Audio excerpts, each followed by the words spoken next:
ইলিশ মাছের কানসার ভিতরে ৫ টাকার একটা কয়েন রাখুন, তারপরে দেখুন ম্যাজিক। আপনার ৩ ঘন্টার কাজ আপনি ৩ মিনিটে করে নিতে পারবেন। আপনি অবাক হয়ে যাবেন।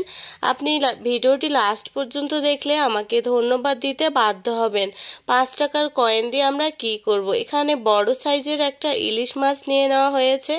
আসলে ইলিশ মাছ অনেক ব্যয়বহুল, আমরা কিন্তু অনেক পয়সা দিয়ে আমাদেরকে এই ইলিশ মাছটা কিনে খেতে হয়। অনেকেই কিন্তু পয়সার অভাবে এই মাছটা খেতে পারে না, অনেকেই আবার এই মাছটার স্বাদও বোঝে না। আসলে এই মাছটা কি স্বাদের, তো চলুন আমরা ভিডিওটি দেখে নেই। আপনার অবশ্যই একদিন না একদিন এই ভিডিওটি দেখলে অনেক কাজে লাগবে। আমি আসলে এই যে আঁশ তুলতেছি, ইলিশ মাছের আঁশ তুলতে বা যে কোনো মাছের আঁশ তুলতে আমাদেরকে অনেক কিছু করতে হয়, অনেক কিছু দিয়ে আমরা কিন্তু এই মাছের আঁশটা তুলি।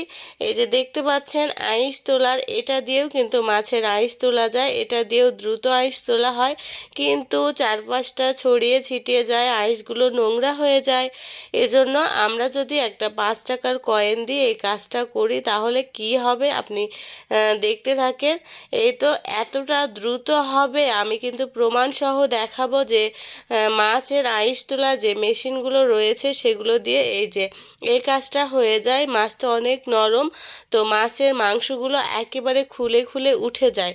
এজন্য আমরা যদি এই কয়েন দিয়ে বা যে কোনো চামচ দিয়েও কিন্তু এই কাজটা করা যায়, তবে কয়েন দিয়ে আপনি একবার করে দেখেন, আপনার মাছের আঁশ তুলতে কোনো সময় লাগবে না, খুবই দ্রুত আপনি এই কাজটা করে নিতে পারবেন।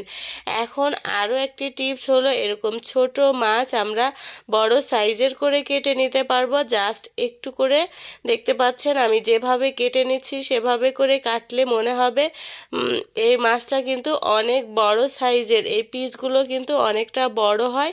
এভাবে করে একটু কোনাচা করে যদি আপনারা কেটে নেন তাহলে কিন্তু যে কোনো রকমের ছোট মাছ আপনারা আত্মীয় স্বজন বা কাউকে সার্ভ করতে মনে হবে যে অনেকটাই বড়। দেখতে পাচ্ছেন এই টেকনিকটা কেমন লেগেছে অবশ্যই কমেন্ট করে জানাবেন।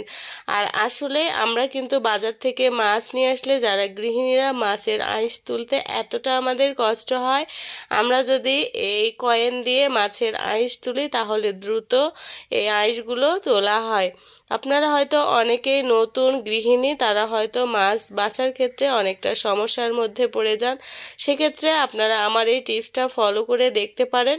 তো এখানে কিন্তু 3টা ইলিশ মাছ নিয়ে নেওয়া হয়েছিল, তার মধ্যে 2টা ছোট সাইজ ছিল। আমি কিন্তু মাত্র কয়েক সেকেন্ডের মধ্যে এই কাজগুলো করে নিয়েছি।